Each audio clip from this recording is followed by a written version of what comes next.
Me diziam que eu seria cozinheira no garimpo, mas me levaram para ser garota de programa, o que acontecia lá. Olá, meus queridos!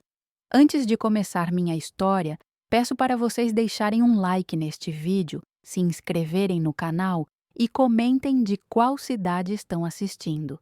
Isso me ajuda muito a continuar compartilhando essas histórias que precisam ser contadas. Agora, respirem fundo, porque o que vou contar hoje vai mexer com vocês. Meu nome é Maria das Dores, tenho 58 anos e hoje vou contar uma história que guardei por décadas no fundo do meu coração. Uma história que me ensinou que nem sempre as pessoas são quem dizem ser e que a vida pode nos levar por caminhos que jamais imaginamos percorrer. Tudo começou em 1987, quando eu tinha apenas 19 anos e morava numa cidadezinha pequena no interior de Goiás, dessas que todo mundo conhece todo mundo. Meu pai, seu João, trabalhava como pedreiro e minha mãe, Dona Conceição, lavava roupa para fora para complementar a renda. Éramos pobres, mas éramos unidos. Nossa casinha de 3 cômodos ficava na rua de trás da igreja, e eu ainda lembro do cheiro de café que sempre vinha da cozinha quando minha mãe acordava antes do sol para preparar o dia. Eu era a mais nova de 4 filhos. Meus irmãos mais velhos já tinham seguido seus rumos. João Batista tinha ido para São Paulo trabalhar na construção, Antônio estava casado e morava do outro lado da cidade, e minha irmã Rosângela tinha se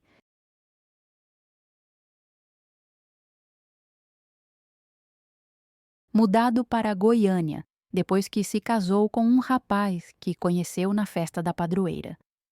Sobrei eu, a caçula, com meus sonhos de moça e uma vontade imensa de conhecer o mundo além daquelas ruas de terra vermelha. Eu havia terminado o 2º grau no ano anterior, coisa rara para uma menina da minha condição na época, e meus pais ficavam orgulhosos quando me viam com os livros debaixo do braço. Minha professora de português, Dona Marlene, sempre me dizia que eu tinha jeito para as letras, que deveria tentar fazer faculdade, mas como? A realidade batia na porta todo mês quando faltava dinheiro para o básico. Foi numa tarde de março, quando o calor estava insuportável e eu ajudava minha mãe a estender roupa no quintal, que apareceu em nossa vida uma mulher que mudaria tudo. Ela se chamava Cristina, tinha uns 35 anos, cabelos castanhos bem arrumados e vestia roupas que claramente não eram compradas na nossa cidade. Usava um perfume doce que ficou no ar muito tempo depois que ela foi embora. Cristina chegou até nós através da dona Neuza, nossa vizinha, que disse conhecer ela de longe e que ela estava procurando moças trabalhadeiras para um emprego muito bom. Lembro que ela bateu palmas no portão e minha mãe foi atender, enxugando as mãos no avental florido que sempre usava. "A senhora é a dona Conceição?" perguntou Cristina com um sorriso largo e dentes muito brancos. "Sou Cristina. A dona Neuza falou de uma filha sua que está procurando trabalho."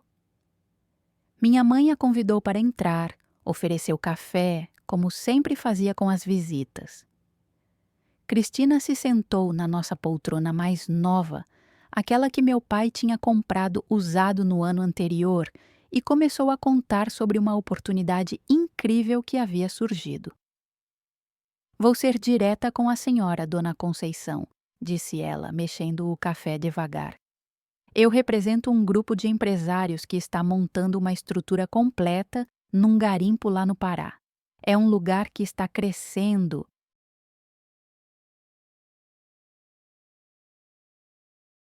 Muito, muita gente fazendo dinheiro, e eles precisam de moças de confiança para trabalhar na cozinha e no atendimento do acampamento. Meus olhos brilharam. O Pará parecia tão longe, tão diferente de tudo que eu conhecia. Cristina continuou falando, explicando que o salário seria muito bom, que elas forneceriam moradia e alimentação e que, em 2 anos, uma moça esperta como eu poderia juntar dinheiro suficiente para começar uma vida nova em qualquer lugar que quisesse. É trabalho? Honesto, ela enfatizou, olhando diretamente para minha mãe. Cozinha, limpeza, servir as refeições para os homens que trabalham na mineração. Claro que é um ambiente mais rústico, mas é seguro. Tem outras meninas lá, elas ficam todas juntas, se protegem umas às outras. Minha mãe fez muitas perguntas. Queria saber sobre as condições de trabalho, sobre a segurança, sobre como eu poderia me comunicar com a família. Cristina tinha resposta para tudo. Dizia que havia telefone no acampamento, que uma vez por mês elas organizavam um dia para as funcionárias ligarem para casa, que havia até uma pequena escola onde eu poderia dar aulas para os filhos dos trabalhadores nas horas vagas, ganhando uma renda extra. A Maria das Dores tem estudo, minha mãe disse com orgulho. Ela terminou o colegial, sabe ler e escrever muito bem. Perfeito! Exclamou Cristina, batendo as mãos. Uma moça educada como ela vai se dar muito bem lá. Os donos do garimpo valorizam.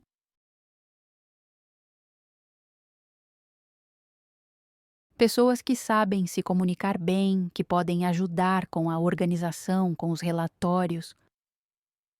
Quando meu pai chegou do trabalho naquela noite, com o uniforme sujo de cimento e o rosto cansado que eu conhecia tão bem, encontrou nossa casa em alvoroço. Minha mãe havia preparado um jantar especial e estava claramente animada com alguma coisa. João, ela disse assim que ele se sentou à mesa, apareceu uma oportunidade para a Maria, uma oportunidade muito boa. Papai me olhou com aqueles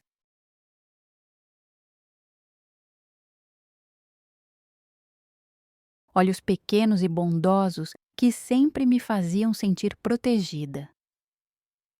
Que oportunidade, minha filha! Contei tudo o que Cristina havia explicado, tentando conter a animação na minha voz para não parecer uma menina sonhadora. Falei do salário, da chance de conhecer lugares novos, da possibilidade de juntar dinheiro e talvez até fazer um curso técnico quando voltasse. Meu pai ficou em silêncio por um tempo longo, mastigando devagar, pensando.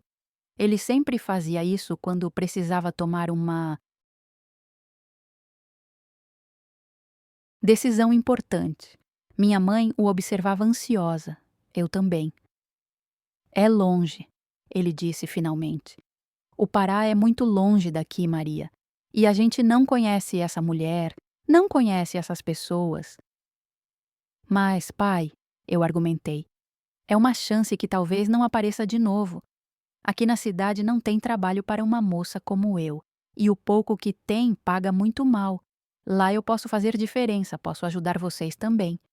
A conversa se estendeu pela noite. Cristina havia dito que voltaria no dia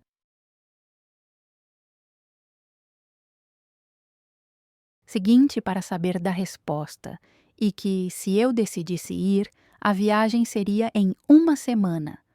Tudo muito rápido, mas ela explicou que era porque havia uma vaga que tinha surgido de última hora e eles precisavam preencher logo. Naquela noite, deitada na minha cama estreita, no quarto que dividia com minha irmã antes dela se casar, fiquei olhando para o teto e imaginando como seria minha vida no garimpo. Pensava nos homens trabalhadores que eu serviria, nas outras moças que seriam minhas.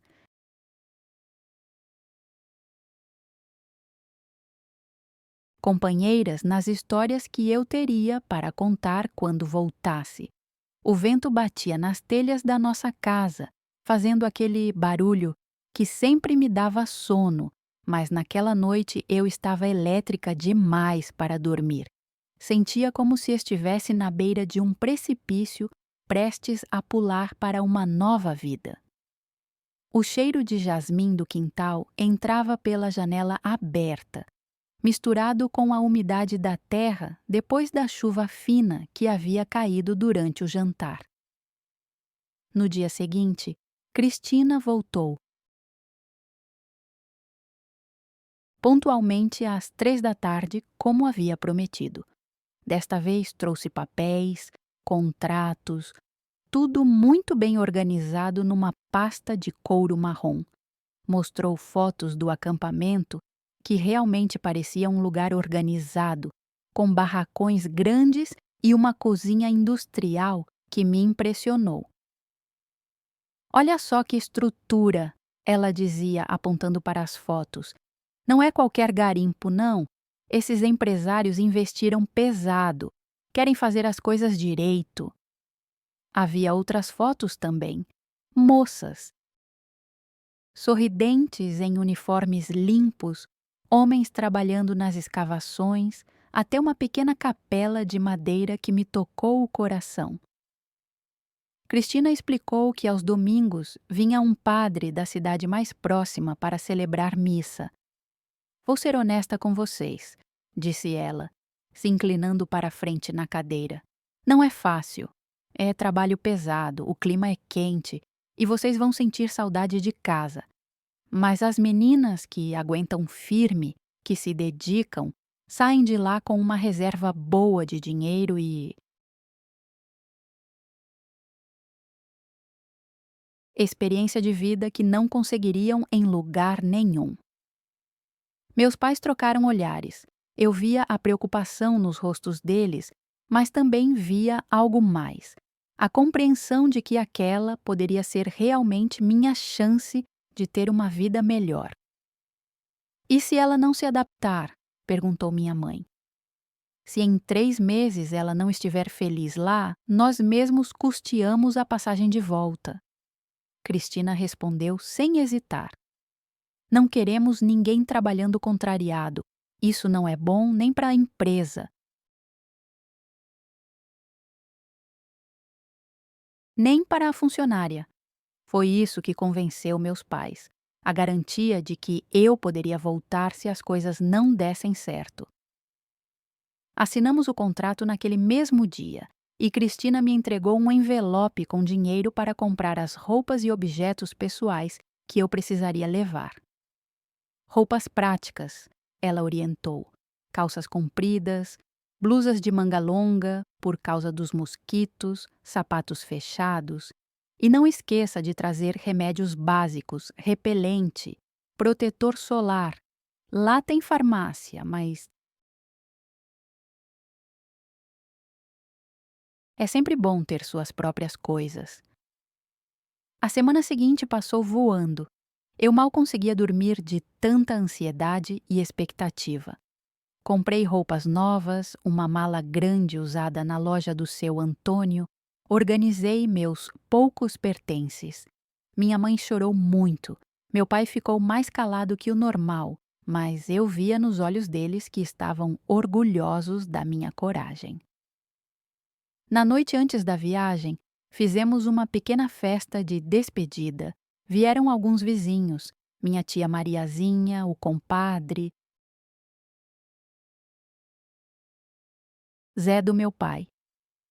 Dona Neuza, que havia indicado Cristina para nós, disse que tinha certeza de que eu ia me dar muito bem, que eu sempre fui uma menina inteligente e desenrolada. Você vai ver, ela disse segurando minhas mãos com as dela, que cheiravam sempre a sabonete de glicerina. Daqui 2 anos você volta aqui de cabeça erguida, com dinheiro no bolso e histórias para contar. Quando todos foram embora e a casa ficou quieta, sentei no quintal com meus pais. O céu estava estrelado, daquele jeito que só se vê no interior, longe das luzes da cidade grande. Meu pai acendeu um cigarro de palha e ficamos ali, em silêncio, aproveitando aqueles últimos momentos juntos. Minha filha, ele disse de repente, a voz mais baixa que o normal. A vida, às vezes, coloca a gente em situações que não esperávamos.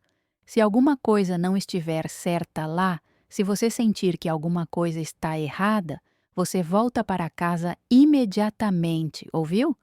Não importa o que aconteça, esta casa sempre vai ser sua casa.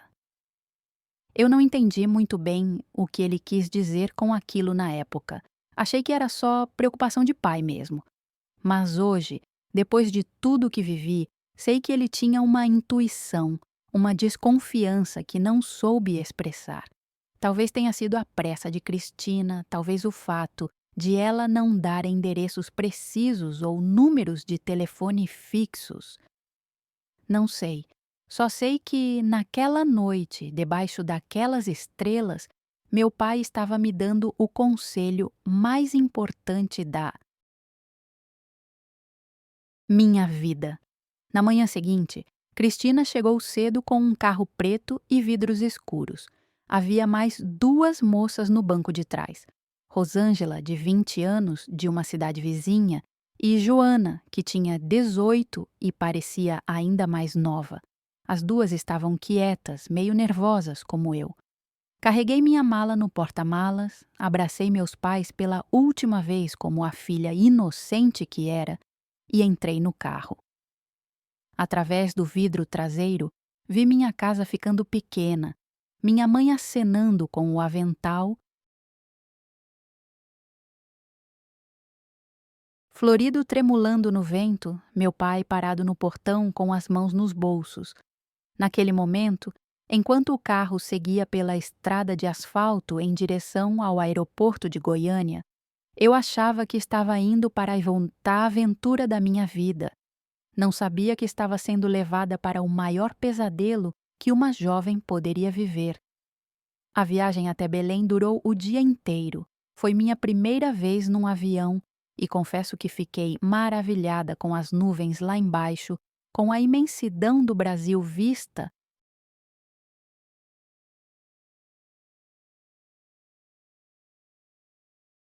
de cima.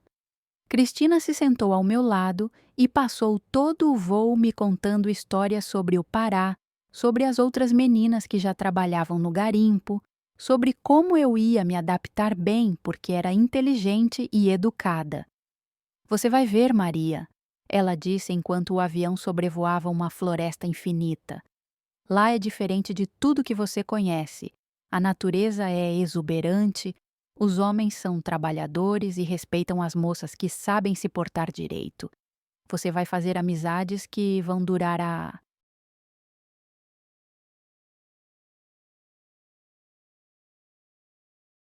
vida toda. Rosângela, que estava sentada na fileira da frente, se virou para conversar conosco. Ela era mais falante que Joana.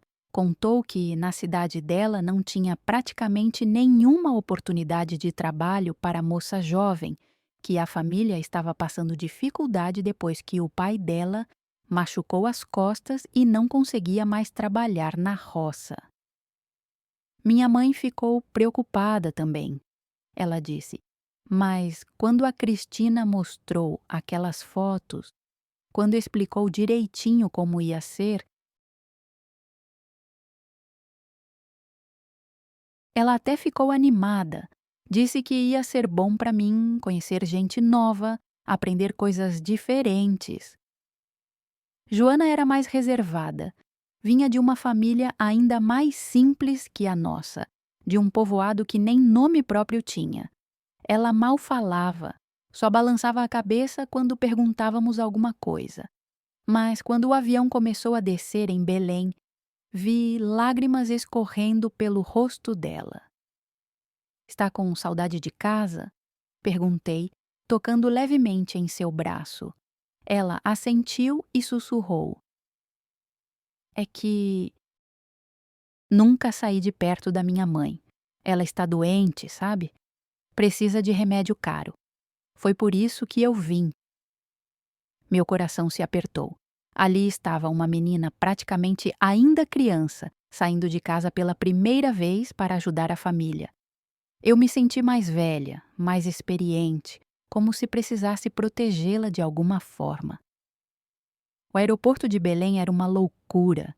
Tanto movimento, tanto barulho, pessoas falando alto, carregadores gritando, o calor úmido que grudava na pele, diferente de qualquer calor que eu já tinha sentido. O cheiro era uma mistura de suor, diesel, comida e algo mais que eu não conseguia identificar na época, mas que depois descobri ser o cheiro do rio, da água parada, da umidade constante. Cristina nos levou até um balcão onde um homem moreno de uns 40 anos nos esperava. Ele se chamava Carlos e seria nosso motorista até o garimpo. Usava uma camisa branca que já não estava muito branca e um chapéu de palha meio surrado. Seus olhos eram pequenos e ele não sorria muito. "São essas as meninas?" Ele perguntou para Cristina, nos olhando de cima a baixo de um jeito que me deixou desconfortável. "Sim, essas são elas. Maria, Rosângela e Joana.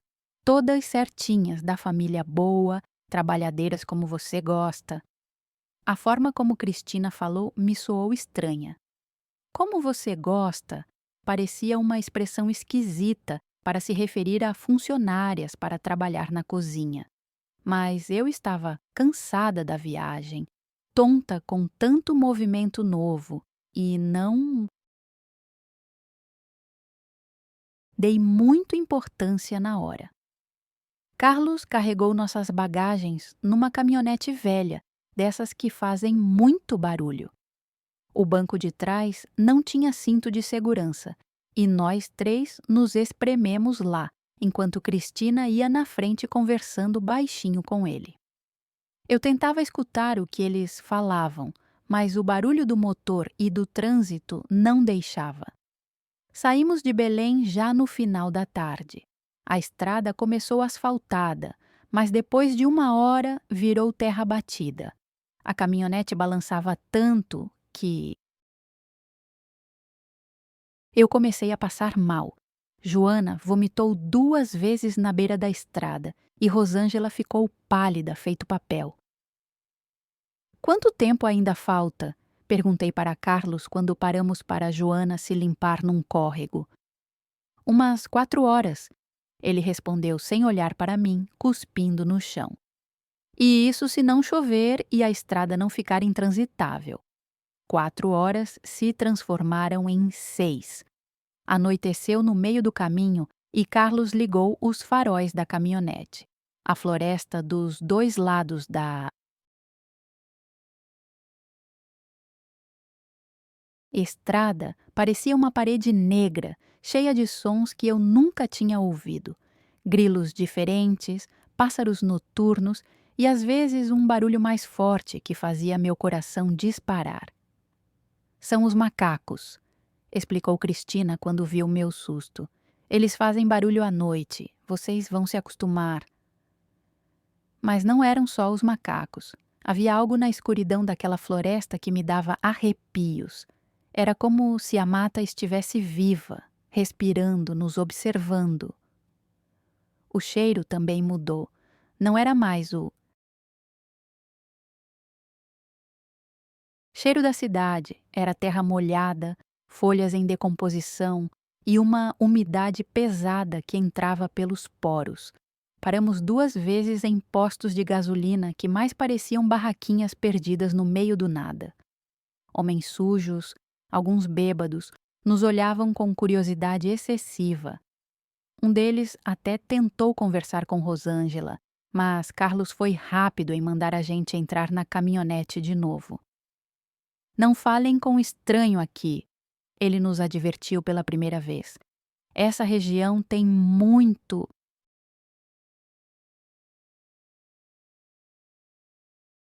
Garimpeiro, muito aventureiro, homem que não vê mulher há meses.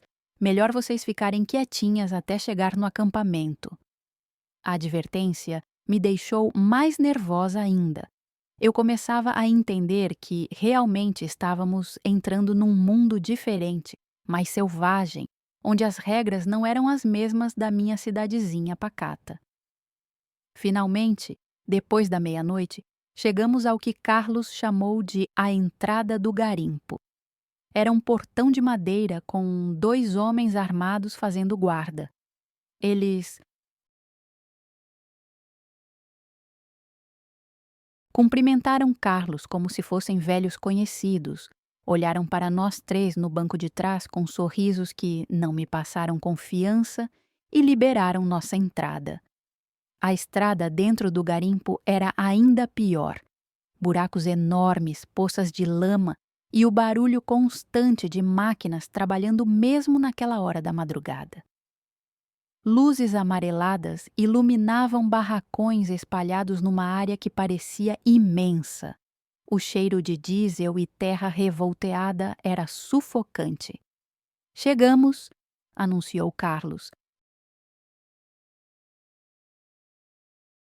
parando a caminhonete em frente a um barracão maior que os outros, com uma varanda de madeira na frente. Cristina desceu primeiro e nos fez sinal para fazer o mesmo.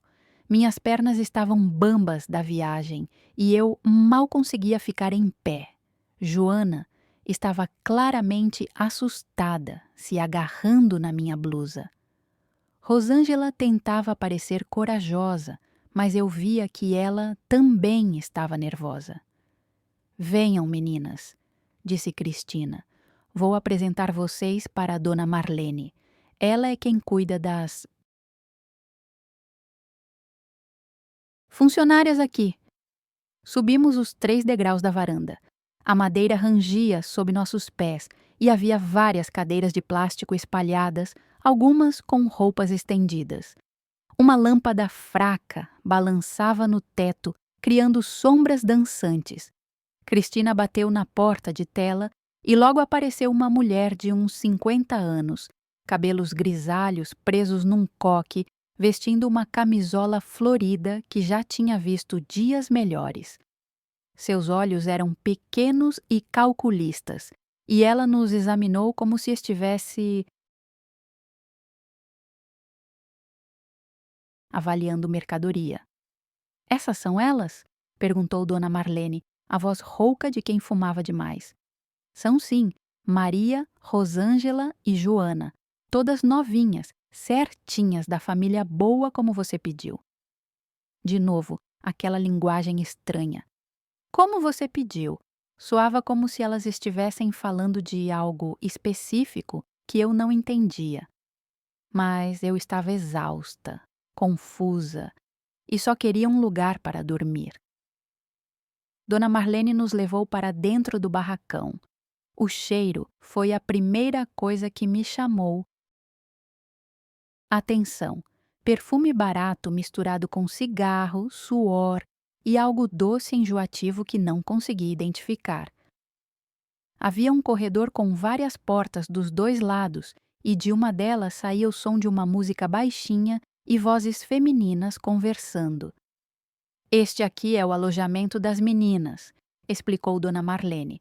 Vocês vão ficar no quarto do fundo, já tem cama e tudo mais. Amanhã eu explico melhor como funciona tudo aqui. O quarto era pequeno, com 3 camas de solteiro, um guarda-roupa velho e uma janela pequena com cortina de chita. As paredes eram de madeira e eu podia ouvir conversas vindas dos quartos ao lado. Não eram conversas sobre trabalho na cozinha. Por que tem música tocando tão tarde? Perguntei para a Dona Marlene. Ela deu uma risadinha que não me soou bem. Ah, algumas meninas gostam de escutar música para relaxar depois do trabalho. Vocês também vão se acostumar com a rotina daqui. Cristina se despediu rapidamente, dizendo que precisava voltar para Belém.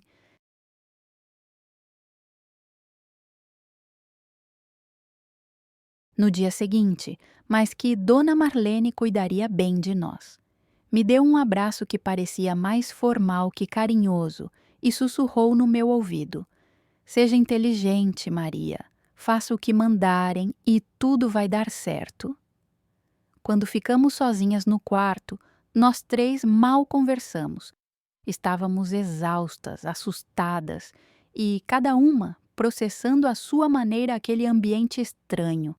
Joana chorou baixinho até adormecer. Rosângela ficou olhando para o teto por muito tempo. E eu, deitada naquela cama dura, tentava entender por que tinha a sensação de que alguma coisa estava errada. O barulho das máquinas continuava lá fora, um ronco constante que parecia vir das entranhas da terra. Às vezes ouvia risadas masculinas vindas de longe e uma ou outra voz feminina que não parecia estar trabalhando na cozinha. Mas o que mais me intrigava eram os sons que vinham dos outros quartos do nosso próprio barracão. Passos, conversas baixas e às vezes uns ruídos que eu não conseguia identificar. Adormeci com uma sensação estranha no peito, como se tivesse deixado minha vida anterior numa galáxia distante. Quando acordei na manhã seguinte, o sol já estava alto e quente, entrando pela janelinha. O primeiro pensamento que veio à minha cabeça foi uma lembrança do cheiro de café da cozinha da minha mãe e uma saudade tão forte que quase me fez chorar. Mas eu não podia chorar. Não ainda. Eu tinha vindo até ali para trabalhar, para fazer diferença na minha vida e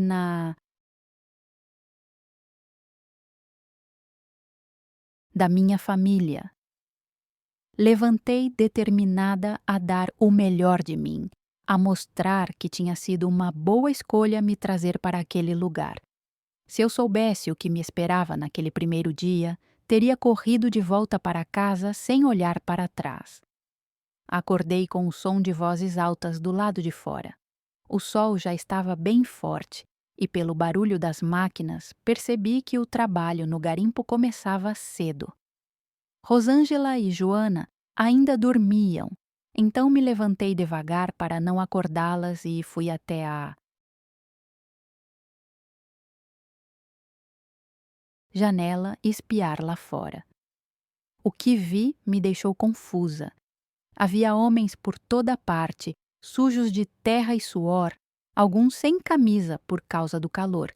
Mas o que mais me chamou a atenção foram as mulheres. Elas não estavam vestidas como trabalhadoras de cozinha. Usavam roupas apertadas, decotes acentuados, alguns shorts tão curtos que mal cobriam as pernas. Caminhavam entre os homens de uma forma que, bem, não parecia profissional. Dona Marlene bateu na nossa porta pouco depois das 8. Entrou sem esperar resposta, carregando 3 vestidos pendurados no braço. "Bom dia, meninas. Hora de acordar. Vamos, vamos, que hoje vocês começam a trabalhar." Joana se assustou com a voz dela e sentou na cama de sobressalto. Rosângela esfregou os olhos ainda zonza de sono. "Que vestidos são esses?" perguntei, apontando para as roupas que Dona Marlene segurava. "São os uniformes de vocês. Aqui todas as funcionárias usam uniforme. É mais higiênico, mais apresentável para os clientes. Digo, para os trabalhadores." Ela corrigiu rapidamente a palavra, mas eu ouvi. "Clientes", ela tinha dito primeiro. Por que chamaria os garimpeiros de clientes? Os vestidos eram de um tecido sintético brilhante nas cores rosa, azul e amarelo. Eram curtos, justos, com decotes que mostravam muito mais do que eu estava acostumada a mostrar. Nada parecido com uniformes de cozinha. "Dona Marlene", disse Rosângela, segurando o vestido rosa contra o corpo. "Esse vestido está Muito curto. Na minha cidade, a gente usa roupa mais comportada para trabalhar. Aqui é diferente, minha querida. Aqui vocês precisam se apresentar bem, deixar os homens com boa impressão. Eles trabalham pesado o dia todo, ficam estressados. Quando veem moças bonitas e bem arrumadas, trabalham melhor, ficam mais tranquilos. A explicação dela não fazia muito sentido, mas nós três éramos jovens demais, inexperientes demais para questionar abertamente. Vestimos os uniformes em silêncio, cada uma se sentindo desconfortável à sua maneira. Quando saímos do quarto, as outras mulheres do barracão já estavam acordadas. Conheci Valdirene, uma morena de uns 25 anos com cabelos oxigenados, que me olhou de cima a baixo com um sorriso irônico. Tinha também a Sueli, mais nova, talvez uns 22, que parecia cansada demais para alguém da idade dela. Meninas novas, comentou Valdirene, acendendo um cigarro mesmo sendo cedo da manhã. De onde vocês vieram? De Goiás. Respondi. Viemos trabalhar na cozinha do garimpo. Valdirene e Sueli trocaram um olhar que não entendi na época, mas que agora sei que era de pena. Pena de 3 meninas inocentes que não sabiam em que buraco tinham caído. Ah, sim, na cozinha, disse Sueli, a voz carregada de uma ironia que eu não captei. Vocês vão gostar, é um trabalho muito educativo. Dona Marlene nos levou para o que ela chamou de área de serviço. Era um galpão grande, mal iluminado, com algumas mesas espalhadas e um pequeno bar no fundo. Não parecia em nada com uma cozinha industrial como nas fotos que Cristina havia mostrado. Hoje vocês vão começar devagar, explicou Dona Marlene. Vão servir bebida para os homens, conversar um pouco com eles, fazer eles se sentirem bem-vindos. É importante que vocês sejam simpáticas, sorriam bastante, sejam carinhosas. E a comida? Perguntou Joana, a voz baixinha e insegura. Quando vamos começar a cozinhar?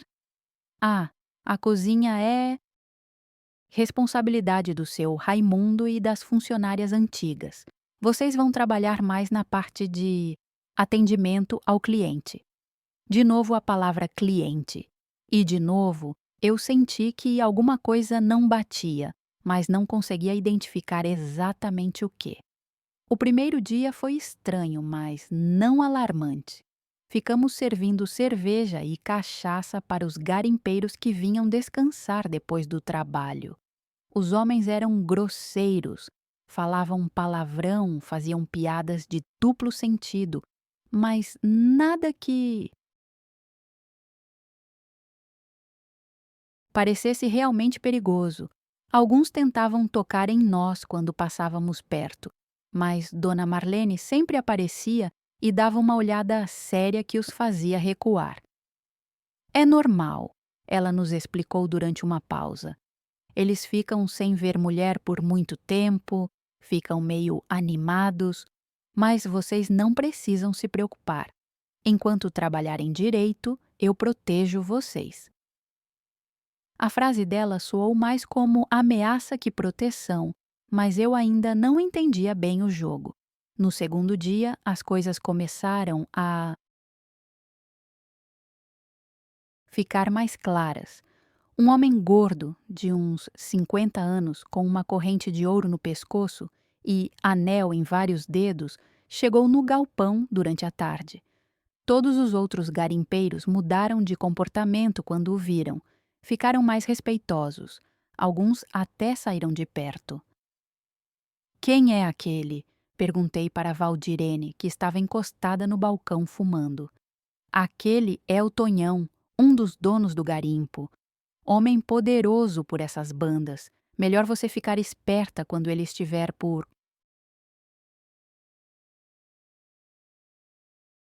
perto. Tonhão se sentou numa mesa no centro do galpão e fez sinal para que eu fosse até lá. Meu coração disparou, mas fui, carregando a bandeja com cerveja como Dona Marlene havia ensinado.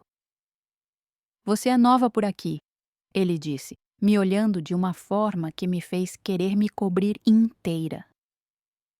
Como é seu nome? Maria das Dores, senhor. Maria das Dores, ele repetiu, saboreando cada sílaba. Nome bonito para uma menina bonita. Quantos anos você tem, Maria? 19, senhor. Tley. Sorriu, mostrando dentes de ouro. 19, a idade perfeita. Então se inclinou para a frente e sussurrou: Você sabe para que tipo de trabalho veio aqui, Maria? Minha garganta secou. Vim trabalhar na cozinha, senhor, servir comida para os trabalhadores.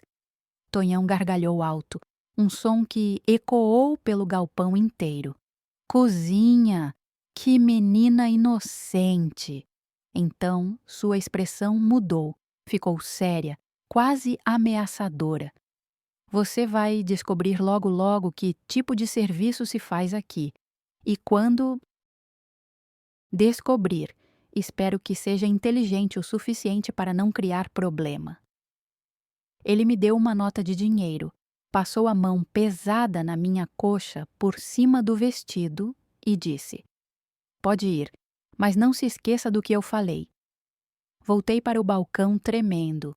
Valdirene me olhou com pena e balançou a cabeça. Ele gostou de você, ela disse baixinho. Isso pode ser bom ou muito ruim, dependendo de como você joga. Como assim? Eu não entendo nada do que está acontecendo aqui. Valdirene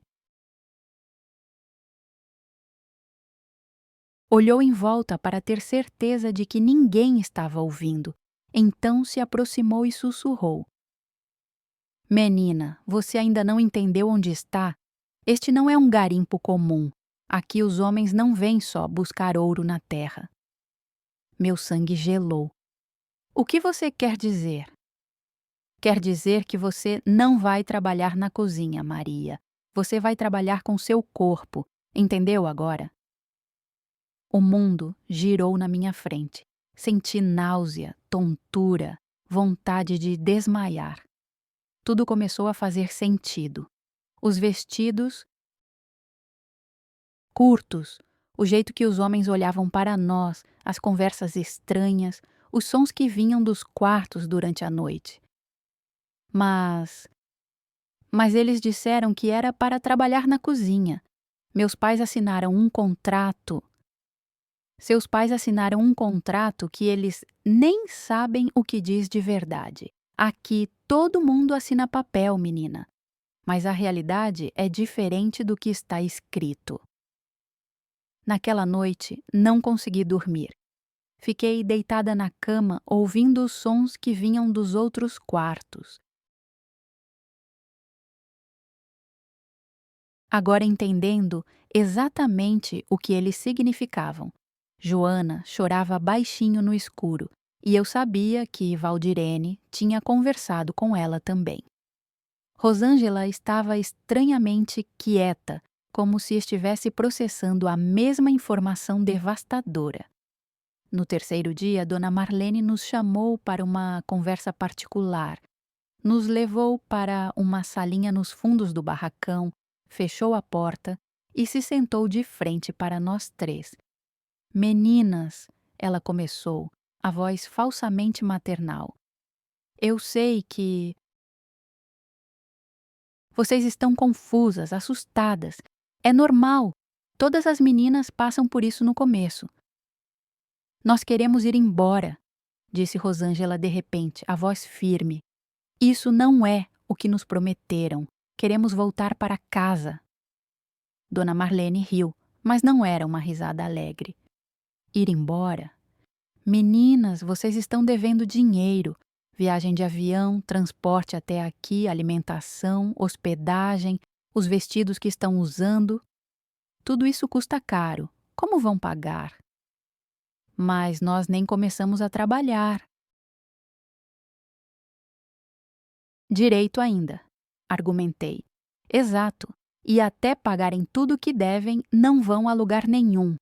Além disso, ela se inclinou para a frente, o olhar ficando duro. Vocês estão no meio da floresta, a centenas de quilômetros de qualquer cidade. Acham que vão sair andando daqui?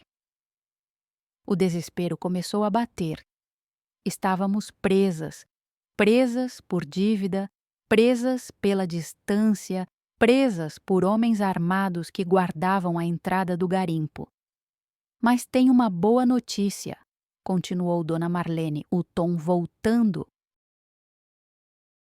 a ficar doce. O trabalho aqui paga muito bem.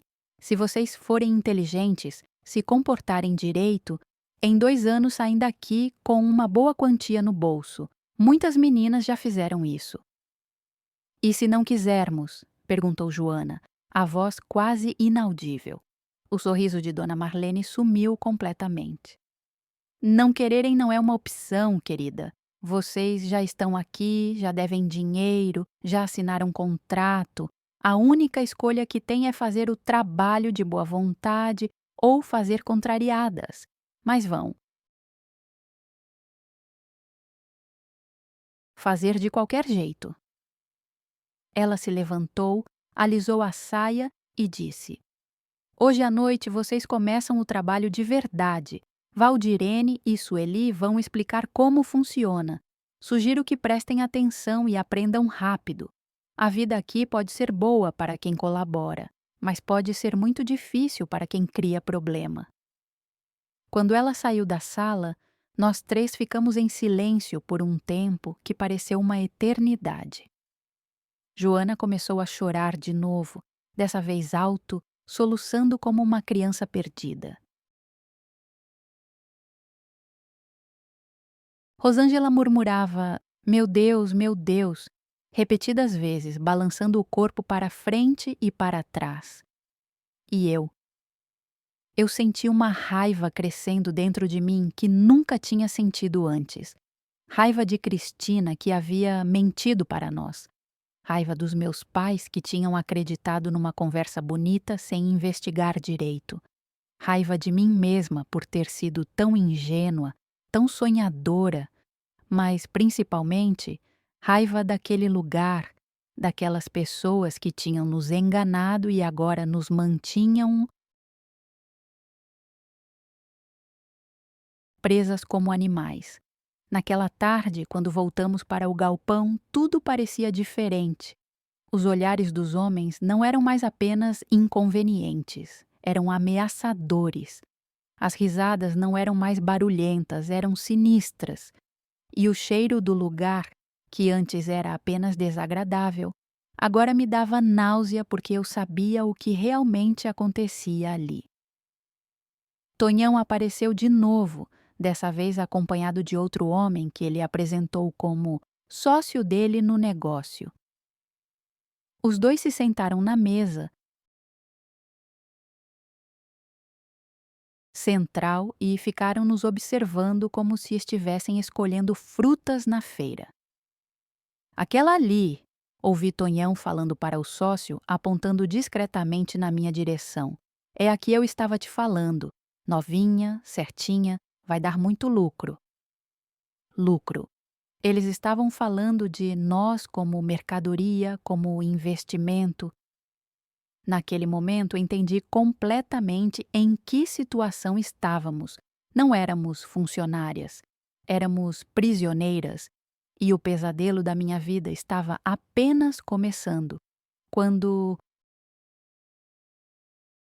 anoiteceu e as luzes amareladas do galpão se acenderam. Dona Marlene veio até nós com aquele sorriso falso que eu já odiava. Meninas, chegou a hora. Valdirene vai explicar tudo o que vocês precisam saber. Lembrem-se, sejam inteligentes, façam o que mandam e tudo vai ficar bem. Mas olhando para Valdirene, para Sueli, para todas as outras mulheres daquele lugar, eu sabia que nada ia ficar bem. Elas tinham os olhos vazios, o sorriso mecânico, os movimentos de quem havia desistido de lutar há muito tempo, e eu jurei para mim mesma, naquela noite, que nunca ficaria como elas.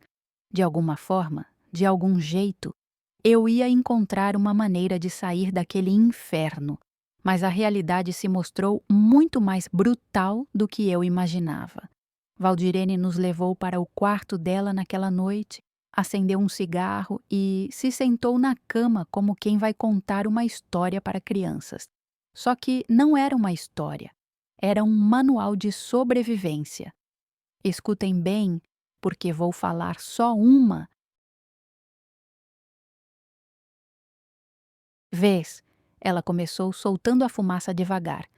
Aqui vocês têm duas escolhas: fazer o que mandam e viver, ou resistir e morrer. Não tem meio termo. Joana se encolheu ainda mais no canto da cama. Rosângela segurava minhas mãos com tanta força que estava machucando. E eu sentia uma mistura de terror e revolta que me deixava tremendo. Como é que funciona? Perguntei, tentando manter a voz firme. Os homens escolhem, vocês obedecem. Cada programa paga uma quantia, mas a maior parte fica com a casa para pagar as dívidas de vocês. O resto é dividido entre vocês e Dona Marlene. Se fizerem tudo certinho, sem reclamar, sem criar problema, a vida aqui é suportável. E se não fizermos? Rosângela conseguiu perguntar. Valdirene olhou para ela com uma expressão que me gelou o sangue. Viu a Carla, aquela menina que estava ontem de braço engessado? Balançamos a cabeça. Ela tentou fugir mês passado. Conseguiu chegar até a estrada principal. Os capangas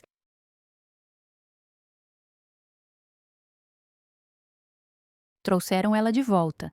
E o Tonhão quebrou o braço dela com um pedaço de pau, na frente de todo mundo, para servir de exemplo. Ela ficou uma semana sem poder trabalhar e a conta do médico foi descontada da parte dela. O silêncio que caiu no quarto era ensurdecedor. Só se ouvia o barulho das máquinas lá fora e, ao longe, risadas de homens bêbados. Tem mais, Valdirene continuou. A Silvinha, que chegou aqui há 6 meses, tentou se recusar a atender um cliente na segunda semana. Sabem o que aconteceu com ela? Não queríamos saber, mas ela nos contou mesmo assim. Trancaram ela num quartinho dos fundos, sem comida, sem água, por 3 dias. Quando tiraram ela de lá, estava mais morta que viva. Desde então ela faz tudo o que mandam sem reclamar. Cada palavra que Valdirene falava era como um martelo batendo no meu peito. A realidade daquele lugar era muito pior do que eu havia imaginado nas horas anteriores. Mas tem que ter um jeito de sair daqui. Eu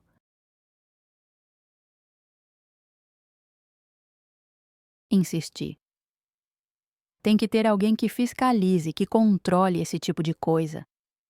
Valdirene deu uma risada amarga. Menina, você acha que esse lugar funciona sem proteção?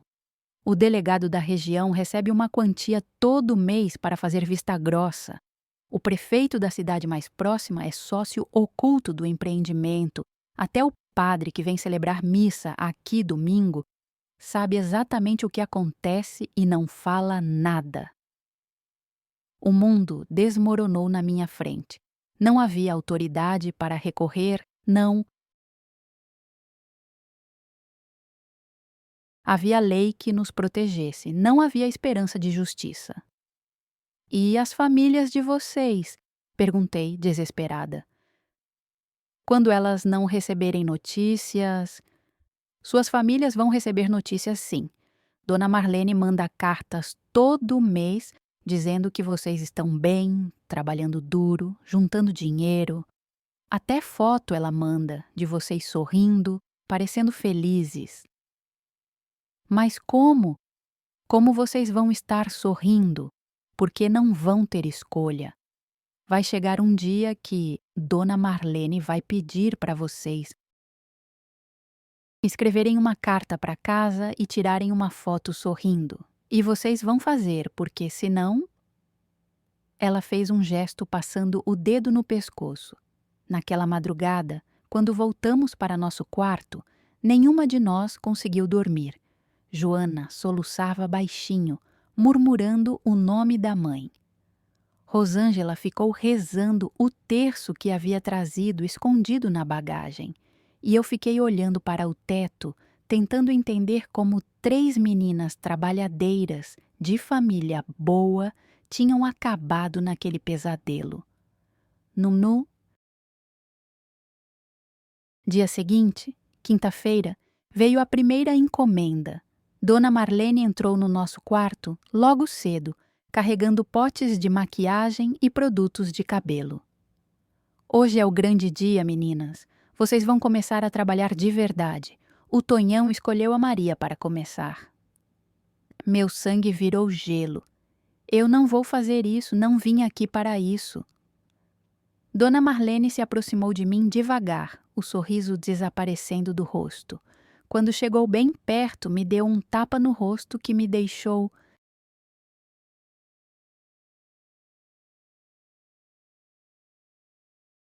Zonza, você vai fazer sim, e vai fazer com vontade, porque senão as 2 amigas suas vão pagar pelo seu erro. Olhei para Joana e Rosângela, que me olhavam com terror nos olhos, e entendi o jogo. Eles não controlavam apenas a gente, controlavam nossos sentimentos uma pela outra, usavam nossa amizade como arma contra nós mesmas. Agora senta aí e deixa a tia Marlene te deixar bonita para o seu primeiro cliente. As próximas 2 horas foram uma tortura. Dona Marlene me maquiou.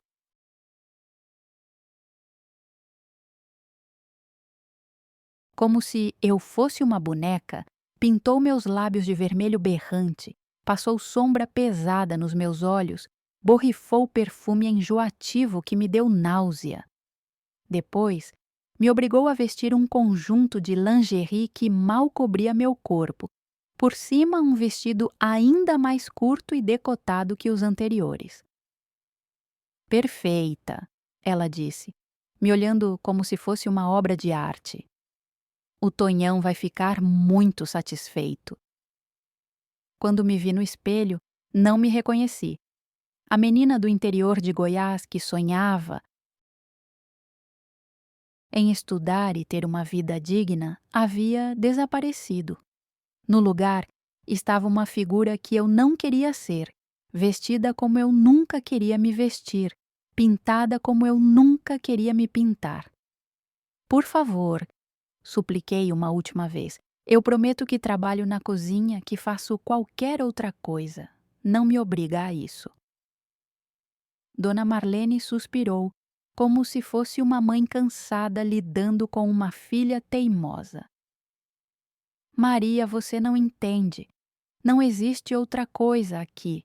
Esta é a única função de vocês neste lugar. Quanto mais cedo aceitar, melhor vai ser para todo mundo. Ela me levou para um quarto diferente, no final do corredor. Era maior que o nosso. Tinha uma cama de casal com lençóis vermelhos, uma penteadeira com espelho e um cheiro forte de desinfetante misturado com um perfume barato. Aqui é onde você vai trabalhar. O Tonhão já está esperando na sala. Quando eu chamar, você vai lá, sorri e faz tudo o que ele pedir, sem reclamar, sem chorar, sem fazer cara feia, entendeu? Meus joelhos estavam bambos, meu coração batia tão forte que eu achava que ia explodir. Mas quando ela saiu e me deixou sozinha naquele quarto, algo dentro de mim se revoltou. Não, eu não ia aceitar aquilo. Não sem lutar, olhei em volta procurando algo, qualquer coisa que pudesse me ajudar. Vi uma garrafa de vidro vazia em cima da penteadeira. Peguei ela, quebrei no chão e segurei um caco pontiagudo na mão. Quando Dona Marlene voltou com um Tonhão, eu estava encostada na parede. O caco de vidro apontado para eles. Se chegarem perto de mim, eu me corto, falei, a voz tremendo, mas determinada. Prefiro morrer a fazer o que vocês querem. Tonhão olhou para mim e gargalhou. Que menina brava, gosto assim. Torna tudo mais interessante. Eu estou falando sério, gritei, encostando o vidro no meu próprio pescoço. Eu me mato antes de deixar vocês me tocarem. O sorriso de Tonhão sumiu. Ele fez um sinal para a dona Marlene, que saiu correndo. 2 minutos depois, ela voltou empurrando Joana para dentro do quarto. A menina estava chorando, com o rosto inchado de tanto chorar.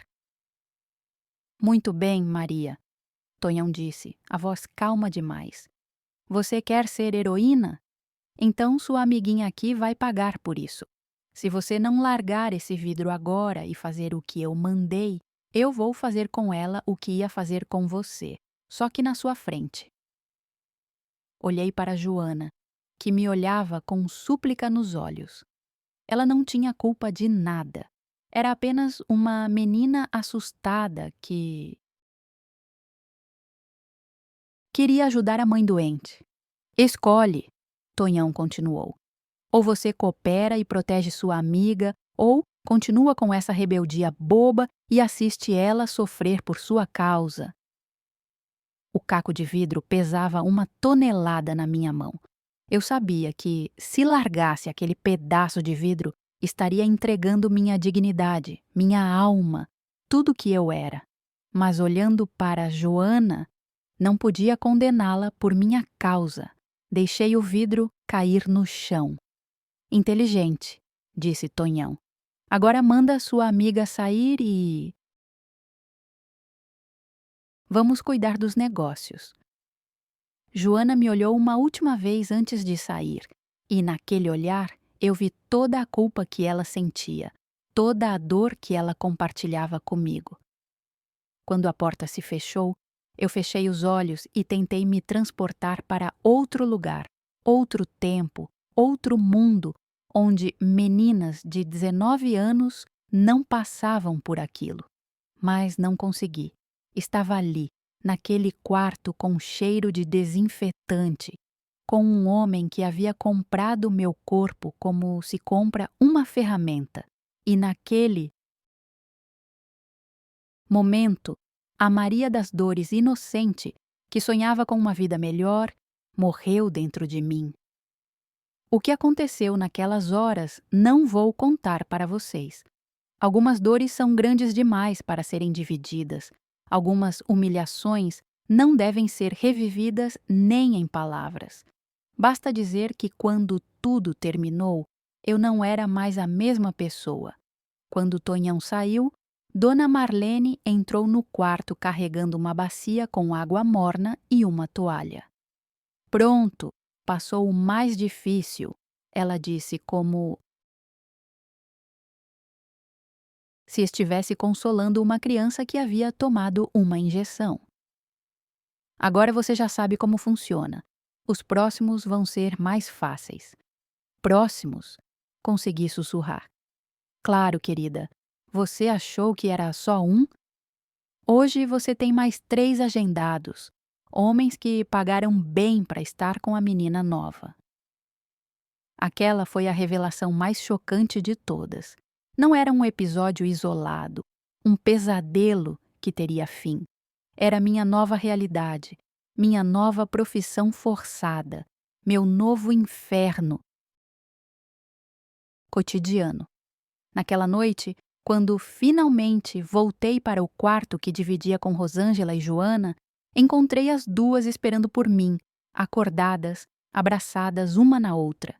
Quando me viram, começaram a chorar. Maria, Joana sussurrou, me perdoa por ter sido covarde.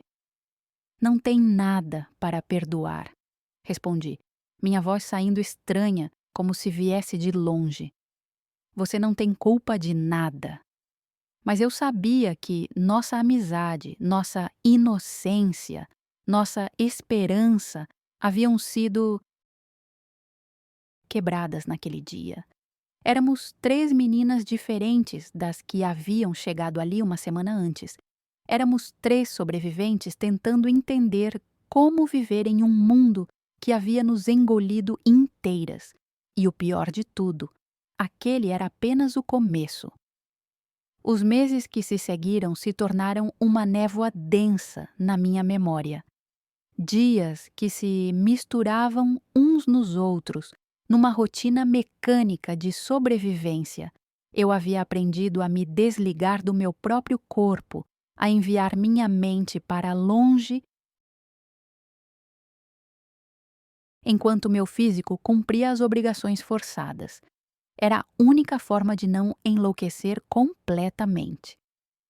Rosângela e Joana passaram pelo mesmo processo que eu. Vi a luz se apagar nos olhos delas, uma por uma. Joana, que era a mais frágil, começou a tomar os remédios que Dona Marlene oferecia para acalmar os nervos. Logo descobri que eram drogas para deixar as meninas mais dóceis, mais fáceis de controlar. Rosângela se tornou agressiva, brigava com as outras meninas por qualquer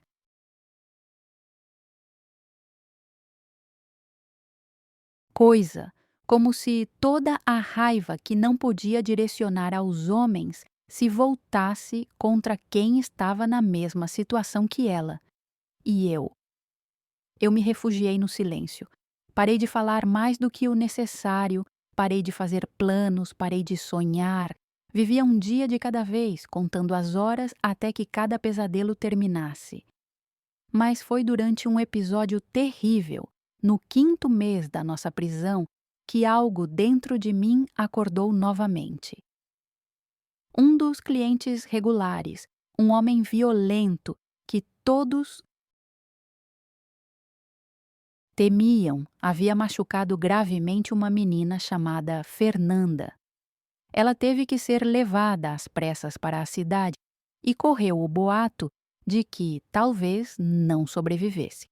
Naquela noite, sentada no pequeno quintal atrás do barracão, olhando para as estrelas que brilhavam indiferentes ao nosso sofrimento, tive uma conversa comigo mesma que mudou tudo.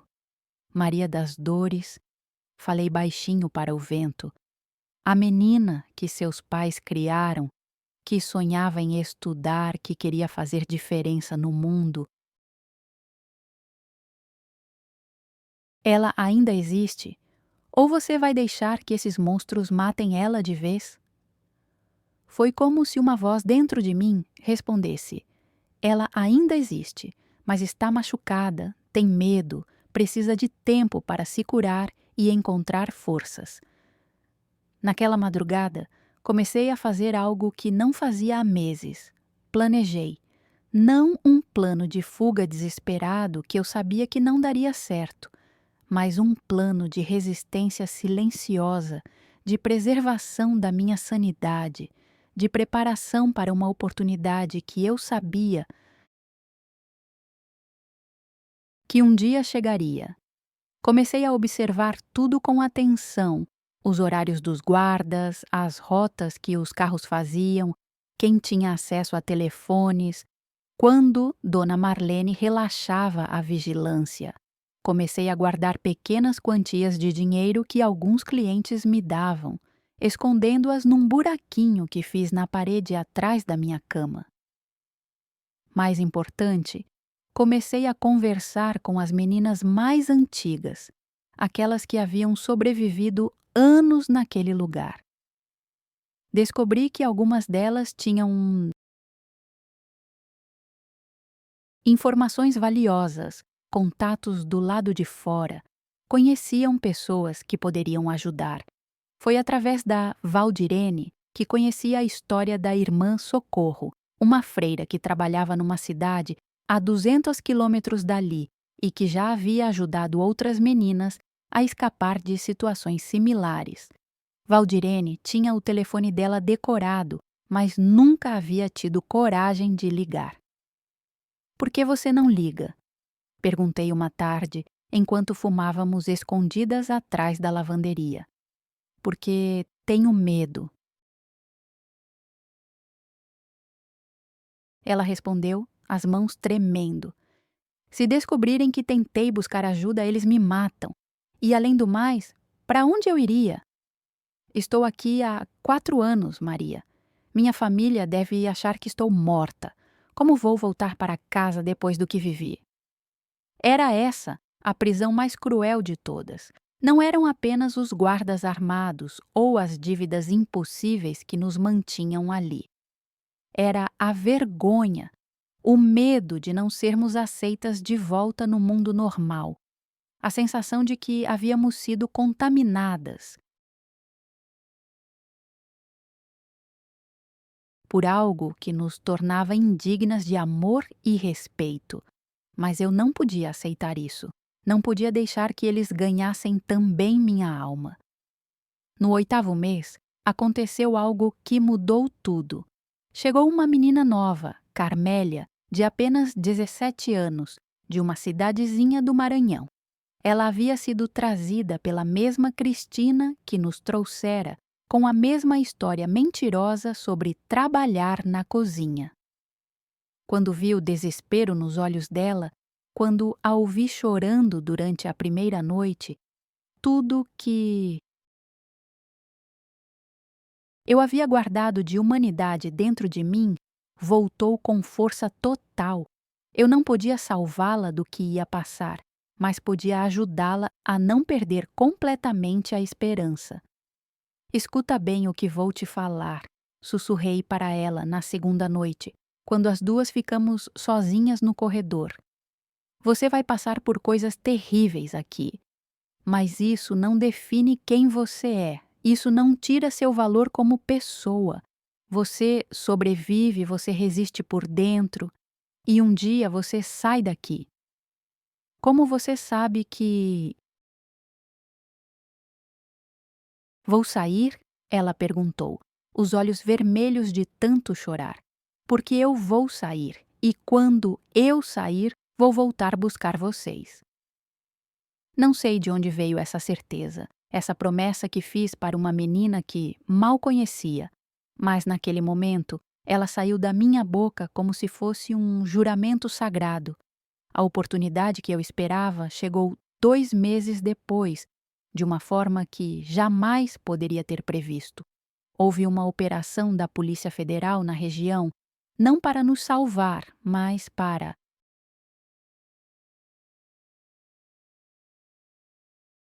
investigar sonegação de impostos de outro garimpo próximo. O movimento incomodou os donos do nosso cativeiro, que decidiram transferir temporariamente as operações para outro local. Durante a confusão da mudança, enquanto carregavam equipamentos e documentos, a vigilância ficou mais relaxada. Havia carros indo e vindo, pessoas estranhas na área, uma agitação que não existia normalmente. Foi quando lembrei do telefone da irmã Socorro. Consegui me esconder no escritório durante alguns minutos e disquei o número que Valdirene havia me ensinado. Meu coração batia tão forte que eu achava que todos iam ouvir. Alô? Uma voz feminina, calma, atendeu do outro lado. Irmã Socorro? Perguntei, quase sem voz. Sim, quem fala? Meu nome é Maria das Dores. Eu estou presa num garimpo junto com outras meninas. A gente precisa de ajuda. Houve um silêncio breve, depois. Onde vocês estão exatamente? Consegui dar as coordenadas que havia decorado, observando-os e. Mapas no escritório.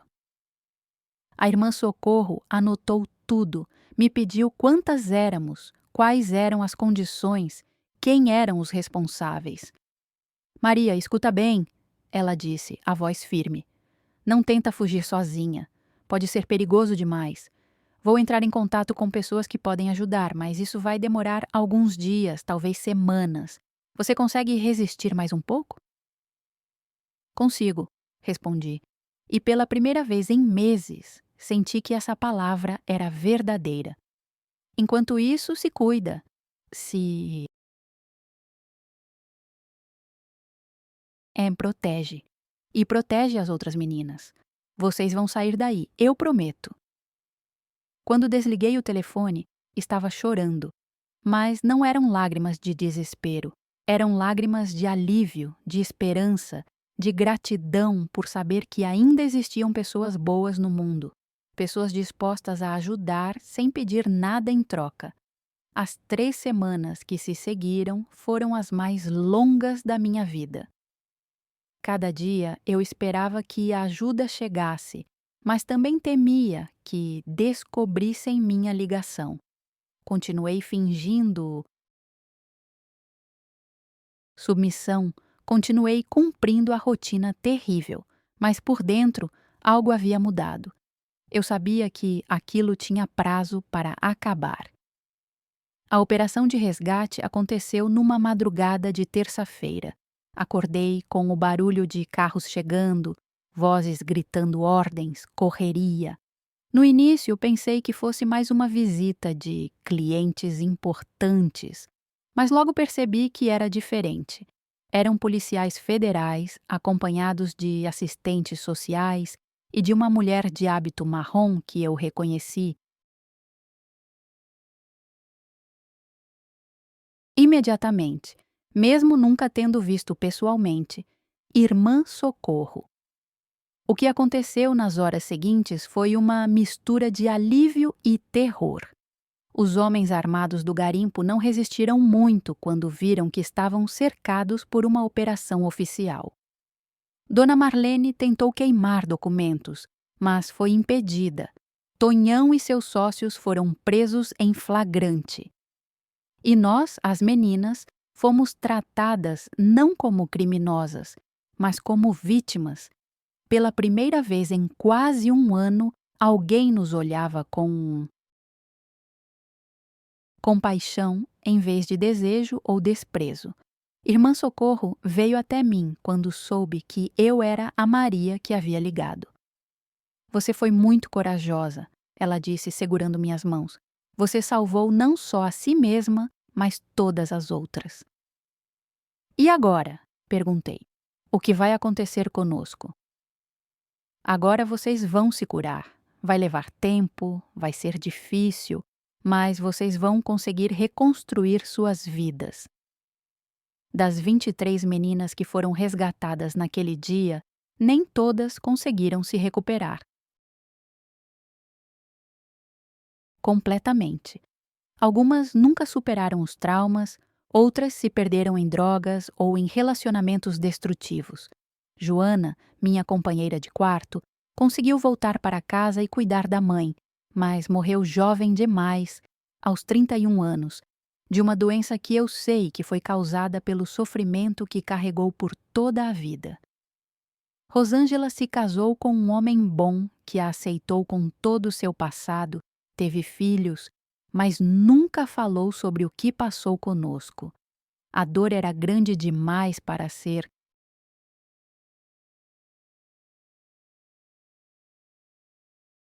dividida, e eu demorei anos para entender que não tinha sido culpa minha, que não era menos digna de amor por causa do que havia passado. Fiz terapia, voltei a estudar, me formei em serviço social, especializei-me em ajudar mulheres em situação de violência. Casei-me aos 35 anos com um homem que soube da minha história desde o primeiro dia e me disse que isso só o fazia me admirar mais. Tivemos 2 filhos que hoje são adultos e sabem exatamente de onde sua mãe veio e por quê.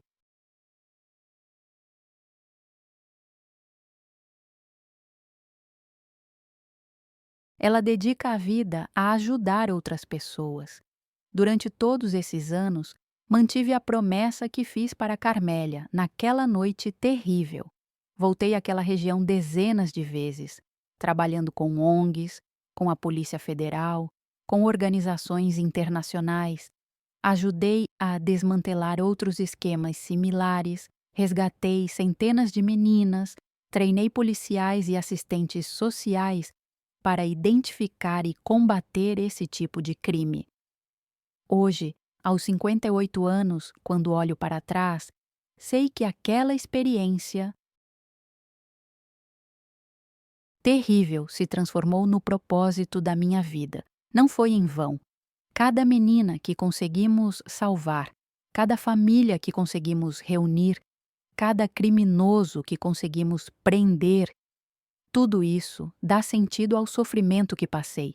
Mas quero que vocês entendam uma coisa muito importante. Eu não superei completamente o que vivi. Ninguém supera um trauma assim. A gente aprende a viver com ele, a transformá-lo em força, a usar a dor como combustível para fazer o bem. Mas as cicatrizes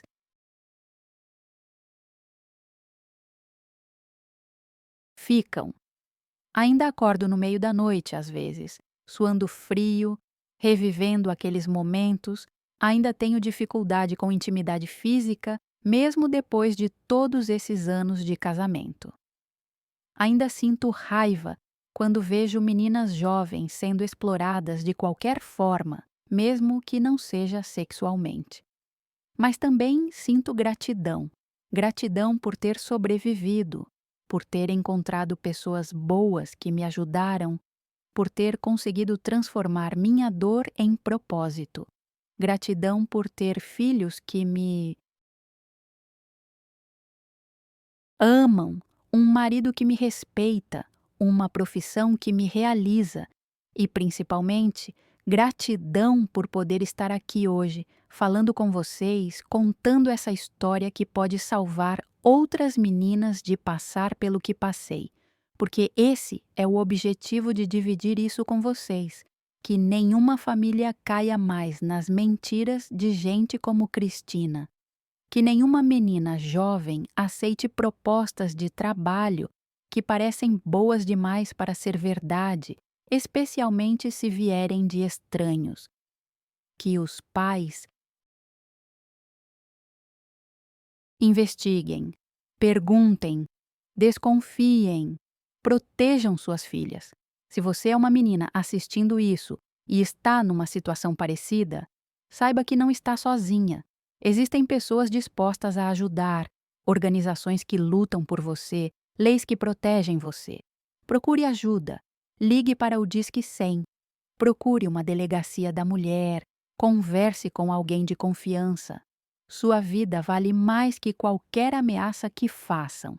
E se você é uma pessoa que pode ajudar de alguma forma, seja denunciando situações suspeitas, seja apoiando organizações que combatem o tráfico de pessoas, seja simplesmente não fechando os olhos para o sofrimento alheio. Por favor, faça a sua parte, porque enquanto houver meninas sendo enganadas como eu fui, enquanto houver famílias sendo destruídas por criminosos sem escrúpulos, enquanto houver pessoas lucrando com a dor alheia, nossa luta não terminou. Meu nome é Maria das Dores. Sobrevivi ao inferno na terra e voltei para contar a história, não para causar pena, não para chocar vocês, mas para que minha dor sirva para proteger outras meninas. Essa é minha missão, esse é meu propósito. E enquanto eu tiver força para lutar, vou continuar transformando lágrimas em esperança, cicatrizes em escudo e sobrevivência em vitória. Obrigada por me escutarem, obrigada por dividirem essa dor comigo. E lembrem-se sempre, não importa o que vocês passem na vida, sempre existe uma chance de recomeçar. Sempre existe alguém disposto a ajudar. Sempre existe esperança. A escuridão pode ser profunda, mas a luz sempre encontra um jeito de atravessar.